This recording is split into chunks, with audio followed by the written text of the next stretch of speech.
को, अपने लोगों को ब्यूरोक्रेसी में लाए, डॉक्टर्स बनाए, इंजीनियर्स बनाए, हायर एजुकेशन में आए। तो कैसे कंपटीशन को क्रैक करना है, इसके टिप्स और उस टॉपिक पे रोशनी डालने के लिए तशरीफ रखिए।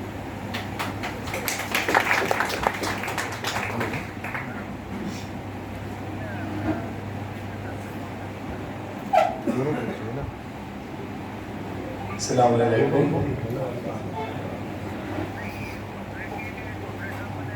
अगर इस गुलशन हस्ती में होना ही मुकद्दर था, तो मैं गुंचों की बस्ती में दिले गुल हुआ होता।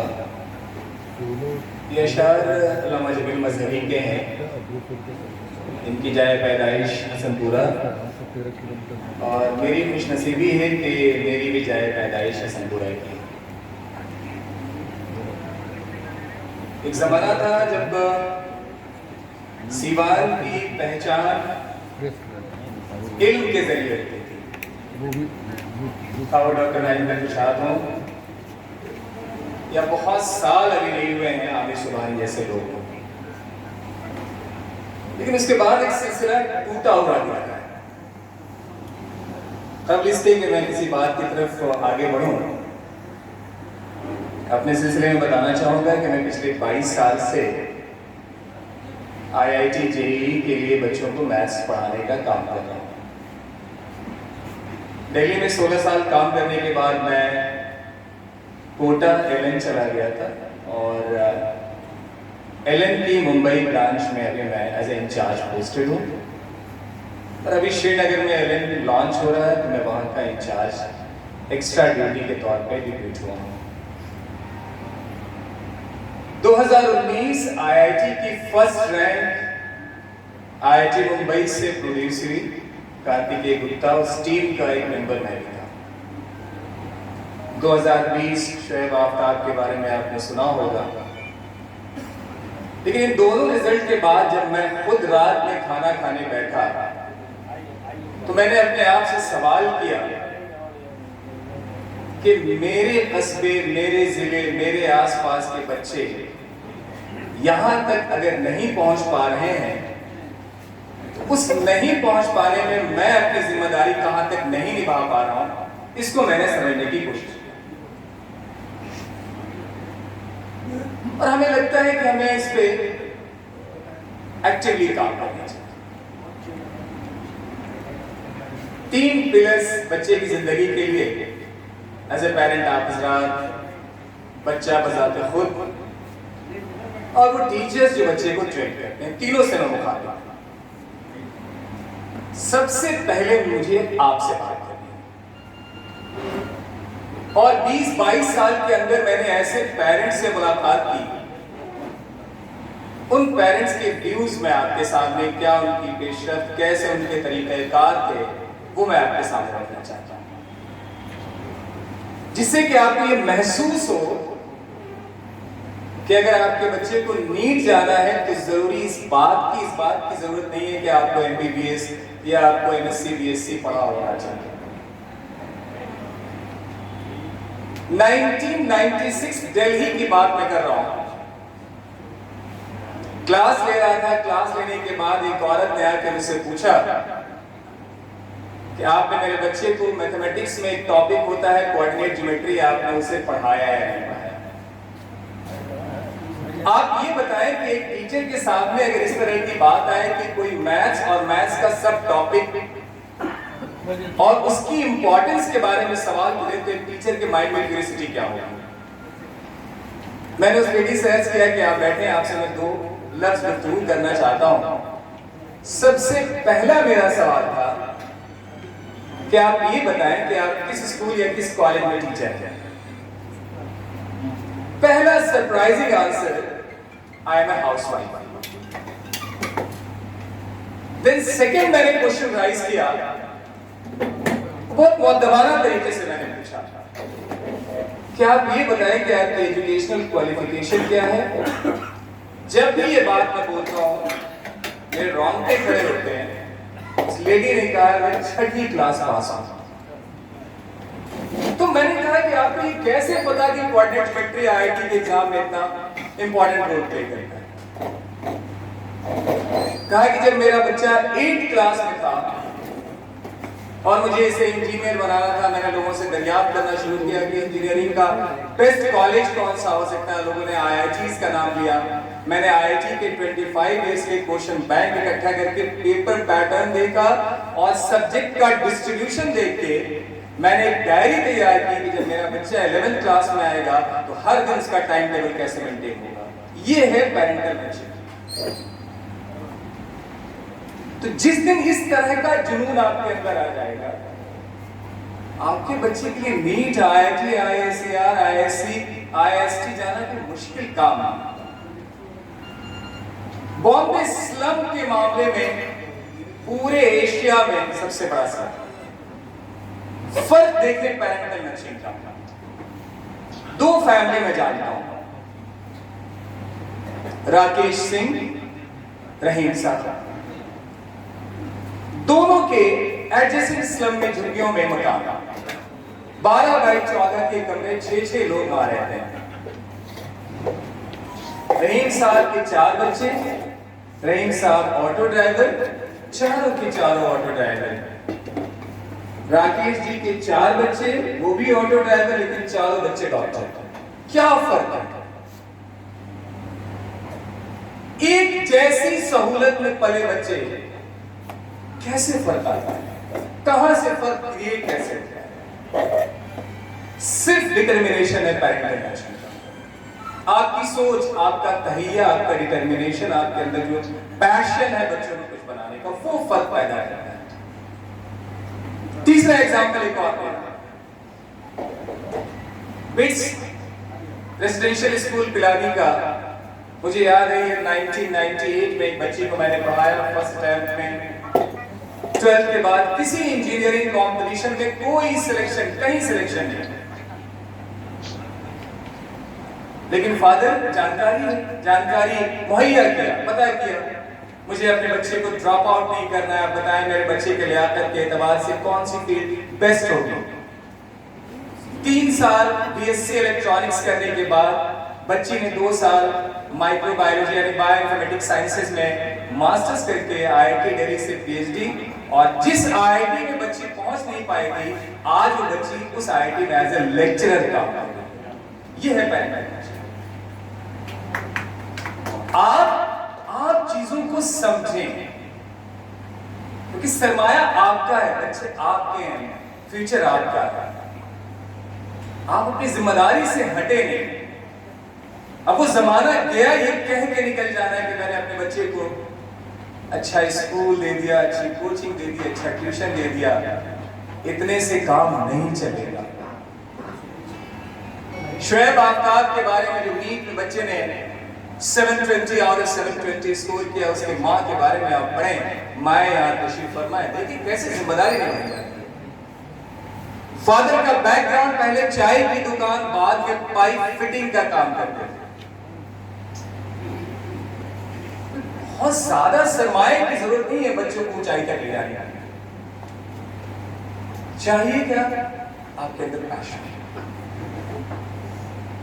आपके अंदर कुछ कर गुजरने का जज्बा, बच्चे के साथ बैठने का जज्बा, रात में जगे बच्चों के साथ, अपने आप को लगाए आप। मैं इसलिए ये बात कहना चाहता हूं, सारे डॉक्टर्स यहां मौजूद हैं, हम लोग हर साल रिजल्ट को बहुत क्लोजली एनालिसिस करते हैं। अब आप महसूस करें कि अगर नीट में 78,000 तकरीबन MBBS एंड BDS की सीट्स होती हैं, और अगर 15 लाख बच्चे अगर रहते हैं, 5% बच्चों का सिलेक्शन होता है। उस 5% में बच्चा कैसे पहुंचे, उसमें बहुत बड़ी आपकी जिम्मेदारी है। IITs की तरफ आप निगाह उठाएं, टोटल IIT में 11,000 सीट्स हैं, तकरीबन 11 लाख बच्चे अपेयर होते हैं, 1% रिजल्ट है। इस रिजल्ट तक कैसे बच्चा अकेले पहुंचेगा जब तक आप उसकी शान बशान नहीं करेंगे? और कैसे तब्दीलियां आ रही हैं। मैं बॉम्बे का एक आपको अभी रिसेंट प्रीवियस ईयर की मैं बात कर रहा हूं। जलगांव से डॉक्टर साहब बॉम्बे की दूरी तकरीबन 650 किलोमीटर। बच्ची क्लास 9 में है। 2 दिन हफ्ते के 9 Saturday and Sunday school curriculum के अलावा एडिशनल ओलंपियाड्स की तैयारी कराई जाती है। मां बच्ची को जलगांव से एवरी सैटरडे नाइट की ट्रेन पकड़ के लेके बॉम्बे आती है और ये पिछले 2 साल से लगातार कर रही है। महसूस करें कि जिन बच्चों के साथ इतने पैशनेट पेरेंट होंगे उनका एनर्जी लेवल कहां होगा। आपको लग रहा है क्योंकि आपका बच्चा ऐसे ही बच्चों से नीट में, जेई में, यूपीएससी सिविल सर्विसेज, क्लैट के लिए, एनडीए के लिए ऐसे ही बच्चों के मध्य मुकाबला। आपकी जिम्मेदारी बहुत ही ज्यादा, इसे आपको समझना है। बच्चों की तरफ मैं इशारा कर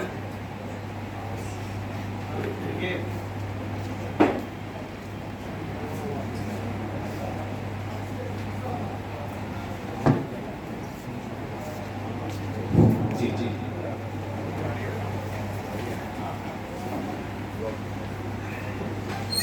बात मुद्दा हो गई थी, सॉरी।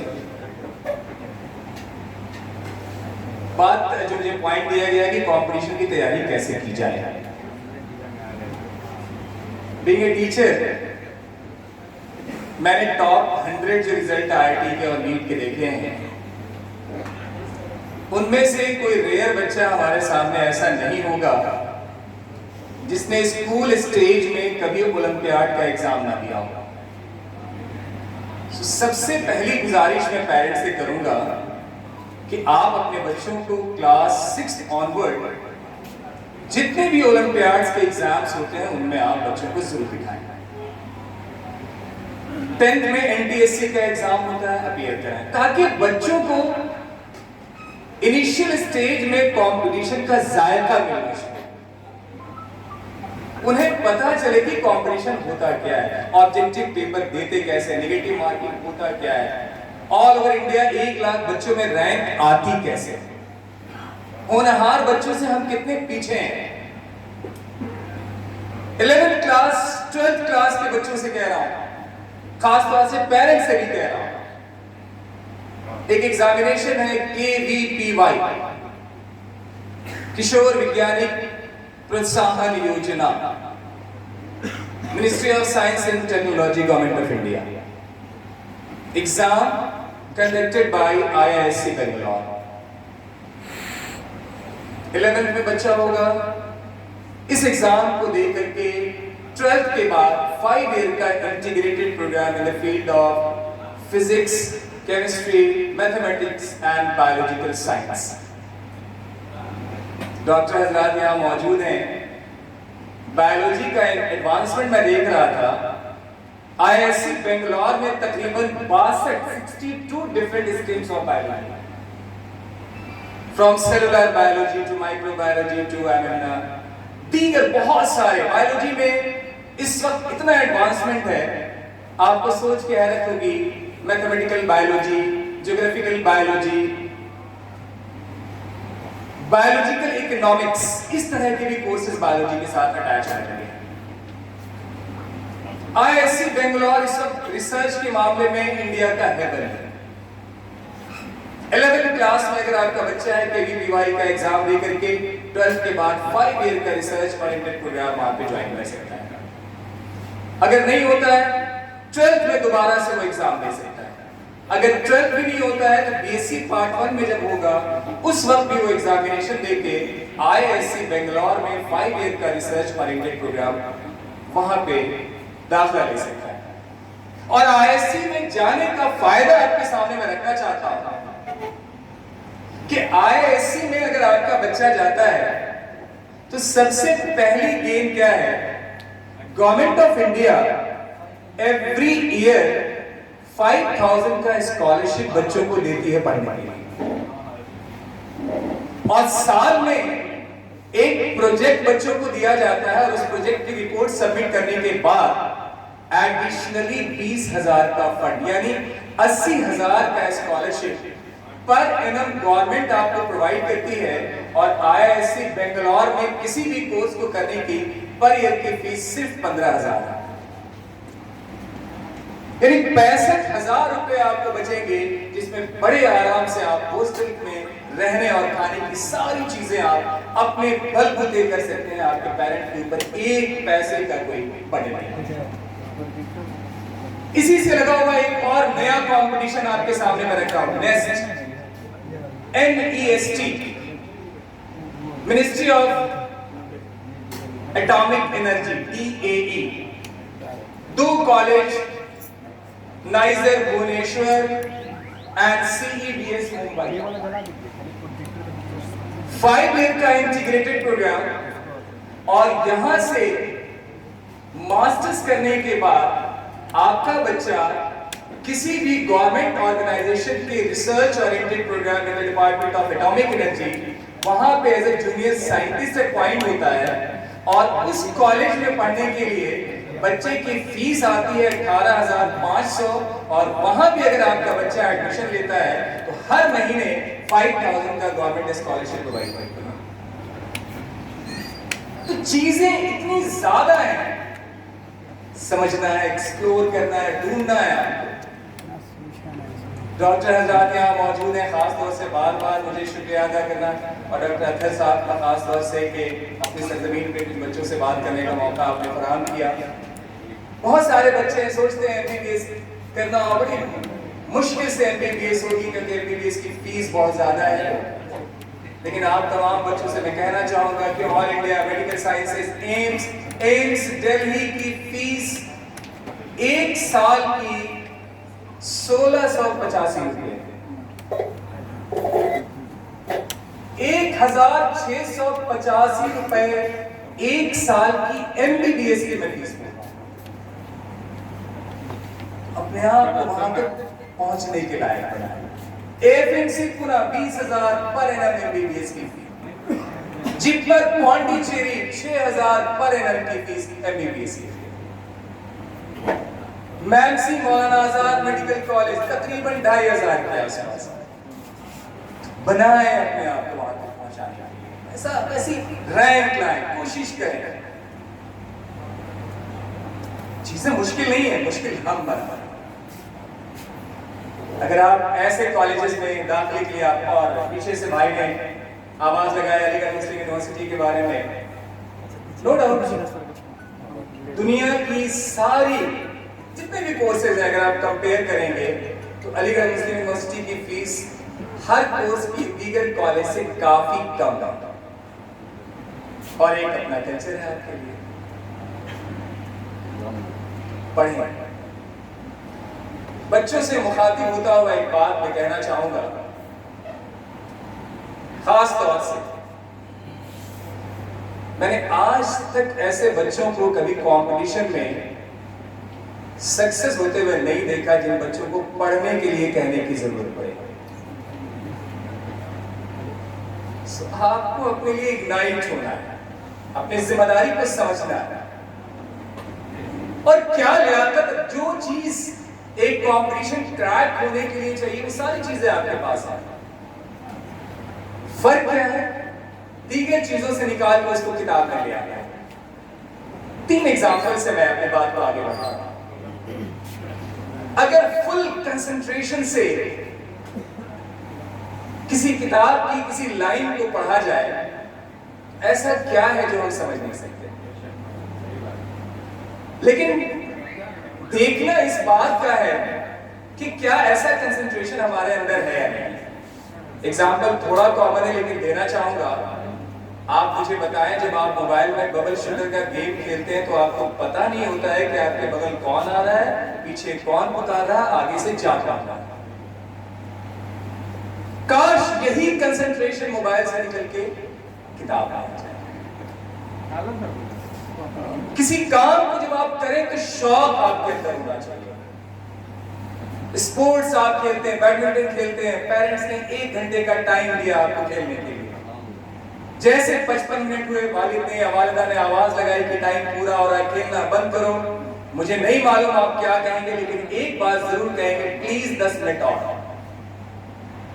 अगर 10 मिनट पूरे होने आए और फिर आवाज आई, फिर आप कहेंगे प्लीज 5 मिनट और।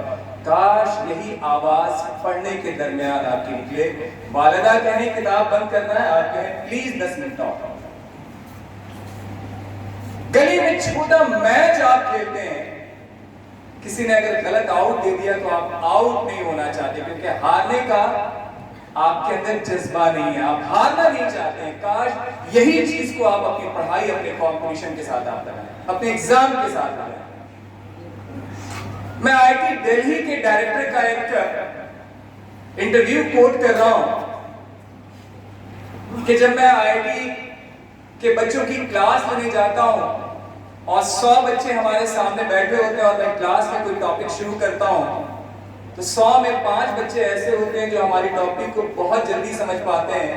95 बच्चे बहुत आसानी से नहीं समझते, लेकिन वो 95 बच्चे आईआईटी में सिर्फ अपने मेहनत के बलबूते पहुंचे। याद रखिएगा, जिंदगी में सक्सेस का कोई शॉर्टकट नहीं है। चीजें बदल रही हैं, हर चीज में बदलाव आपको चाहिए। बटन का मोबाइल एंड्रॉइड चाहिए, हर चीज बदल रही है। पहले एक कोटेशन था, practice makes a man perfect, अब वो भी चेंज है, a regular practice makes a man perfect. Shoaib Aftab की बात जो मैंने कही, 2 बातें उसकी, क्योंकि मेरे सिस्टम से जुड़ा रहा और बहुत सारी हमारी उससे बातें हुई।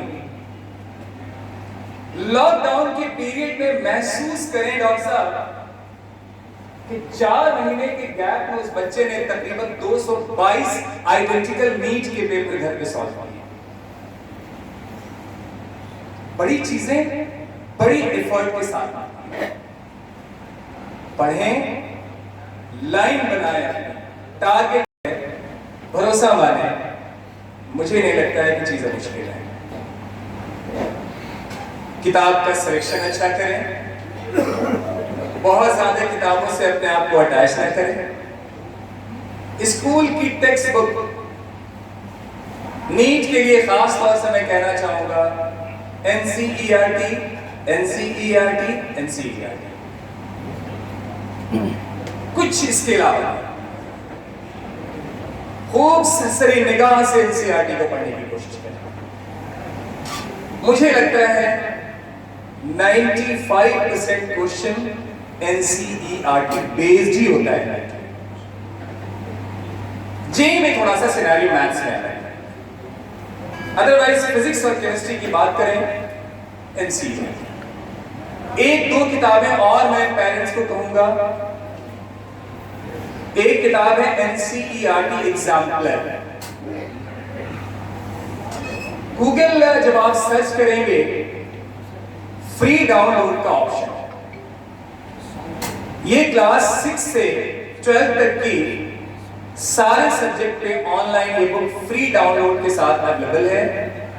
आप एनसीईआरटी एग्जाम्पलर भी अपने बच्चों को कराने की कोशिश करें, क्योंकि NCERT exemplar purely objective based किताब है और ये किताब ओनली जेईई एंड नीट के पॉइंट ऑफ व्यू से ही लिखी गई है।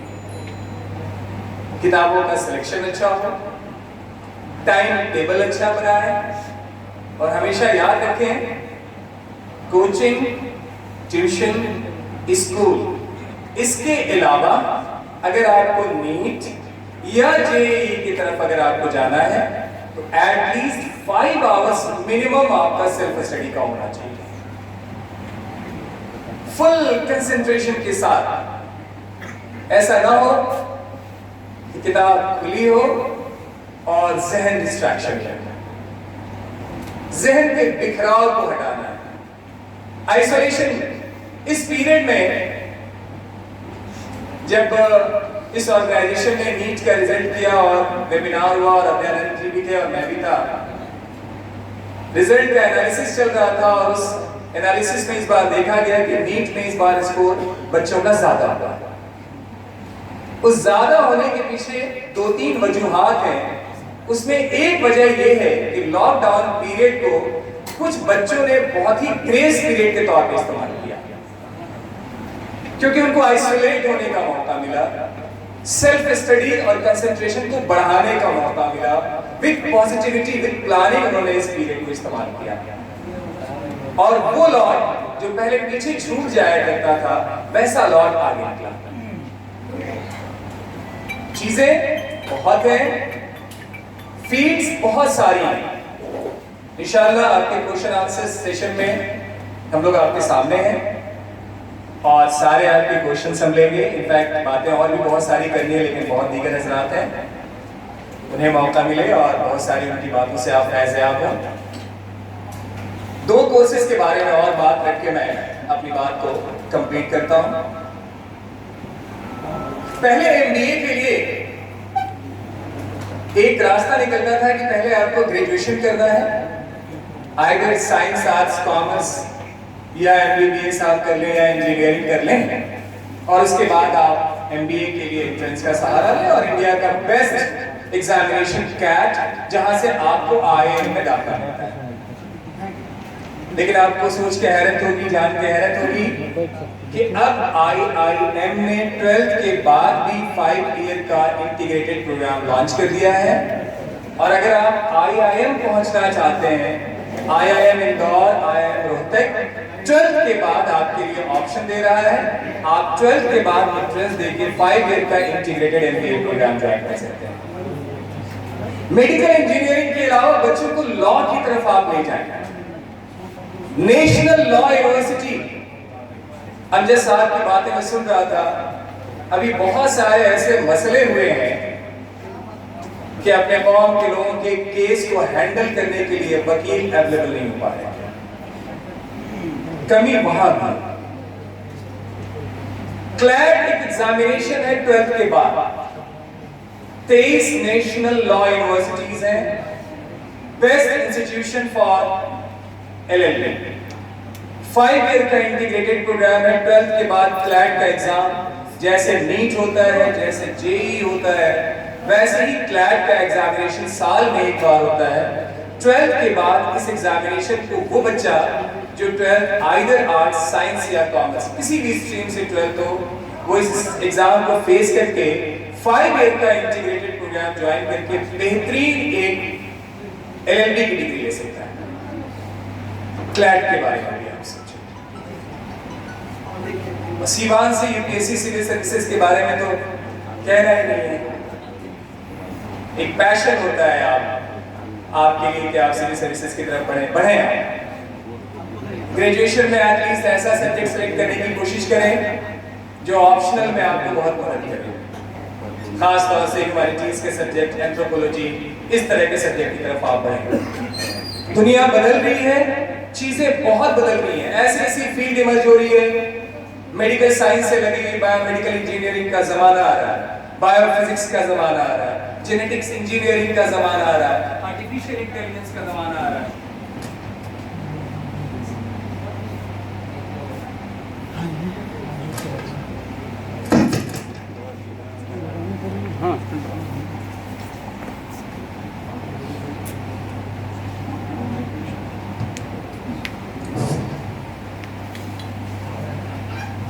आर्टिफिशियल इंटेलिजेंस का जमाना आ रहा है, थ्योरी ऑफ मशीन का जमाना आ रहा है, नैनो टेक्नोलॉजी का जमाना आ रहा है, एनवायरमेंटल इंजीनियरिंग का जमाना आ रहा है, थर्मल फिजिक्स का। अभी जो आईआईटी की काउंसलिंग हुई जेईई मेंस के बाद, देखिए कैसे वक्त बदल रहा है। पहले हालात ये होते थे कि बच्चे कंप्यूटर साइंस की तरफ भागते थे, लेकिन अभी मैं सर्वे देख रहा था, टॉप 2000 बच्चों में तकरीबन 382 बच्चों ने मैथमेटिकल साइंसेस का ऑप्शन लिया है इन बीटेक। इंजीनियरिंग फिजिक्स बेहतरीन ब्रांच निकल के आ रही है, रोबोटिक्स बेहतरीन ब्रांच निकल के आ रही है, मेकाट्रॉनिक्स बेहतरीन ब्रांच निकल के आ रही है। जब भी इंजीनियरिंग की तरफ आप कदम बढ़ाएं, 2-3 बातों का ध्यान रखें। जब आप इंजीनियरिंग करेंगे तो आपको पढ़ना क्या है, क्या उस सब्जेक्ट में आपका रुझान है या नहीं है, और 5 या 6 साल के बाद इस फील्ड की डिमांड कैसे है। और आखिर जो बच्चे 10th में हैं उनसे एक बात कहते हुए कि पिछले साल मैं प्लेसमेंट देख रहा था और IBM का प्लेसमेंट देख रहा था IIT मुंबई कैंपस में। एक पोस्ट के लिए 3 बच्चों ने अप्लाई किया, तीनों बच्चे बीटेक फ्रॉम IIT मुंबई, तीनों का A ग्रेड, तीनों के मार्क्स थ्रू आउट 8 सेमेस्टर में ऑलमोस्ट सेम। लेकिन आप बच्चों को मैं बता रहा हूं कि उन 3 में से जिसको कंपनी ने अपॉइंट किया उसके 10th में मार्क्स सबसे ज्यादा। सो एक एक स्टेप जब आप लाइफ में आगे बढ़ेंगे, जब बोतल नेक होती जाएगी, जहां कंपटीशन बढ़ता जाएगा, वहां एक एक चीज देखी जाएगी। क्या आपने स्कूल में किसी डिबेट कंपटीशन में आपने पार्टिसिपेशन किया या नहीं किया? क्या आपने ऐसे कंपटीशन में पार्टिसिपेशन किया या नहीं किया? कोई सफाई अभियान हो रहा था, उसमें आपने कोई पार्टिसिपेशन किया या नहीं किया? कोई सर्टिफिकेट एडिशनल आपके पास है या नहीं है? आपने ओलंपियाड्स दिए या नहीं दिए? ये सब चीजें आगे चल के बहुत ही वाइटल रोल प्ले करेंगी। और खास तौर से जब आप मास्टर्स करने के लिए यूएस की तरफ कदम बढ़ाएंगे, तो यूएस में एडमिशन के लिए ओलंपियाड्स के मार्क्स को सबसे ज्यादा रखेंगे। देखा जाता है कि 6 to 12 तक आपने नेशनल इंटरनेशनल ओलंपियाड्स में पार्टिसिपेशन किया या नहीं किया। छोटी छोटी चीजें इस पे आपको ध्यान रखना है। और अल्लामा इकबाल के इस शेर के साथ बच्चों के लिए खास तौर से कि गर गुरों का साथ रखोगे बुरा बन जाओगे, नेक होने के लिए नेकों की सोहबत चाहिए। बहुत बहुत शुक्रिया। खुदा हाफिज़।